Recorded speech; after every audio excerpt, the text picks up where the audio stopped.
কেউ কোনো লিঙ্ক দিলে সেই লিঙ্কে যাবেন না, তাদের দেওয়া লিঙ্কে গিয়ে সাইন আপ করবেন না। যদি সাইন আপ করেন তাহলে আপনার ফোন, আপনার ল্যাপটপ বা আপনার কম্পিউটার তাদের নিয়ন্ত্রণে চলে যাবে।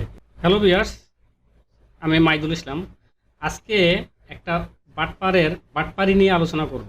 সেটা হলো, যারা আপনারা টেলিগ্রাম চালান তারা এরকম মেসেজ পেয়ে থাকবেন যে আপনি ঘরে বসে অনলাইনে 2 থেকে 3 ঘন্টা কাজ করে আপনি হিউজ টাকার মালিক হয়ে যাবেন, অথবা আপনি ঘরে বসে কোটি কোটি টাকা ইনকাম করতে পারবেন। বিষয়টা এরকমই আর কি, যে আপনি একটা মন্তব্য লিখবেন বা প্রোডাক্ট প্রমোশন করবেন, সেখান থেকে আপনি 1,000 টাকা পাবেন শুধু একটা কমেন্ট করার জন্য বা একটা রেটিং করার জন্য। এরকম মেসেজ পেয়ে থাকবেন। তো আমি এরকম হচ্ছে যে 2 মাসে এরকম 4-5 জনের কাছ থেকে মেসেজ পেয়েছি। তো এটা যে আসলে একটা ধান্দাবাজি, সেটাই আপনাদের কাছে তুলে ধরার চেষ্টা করবো আর কি।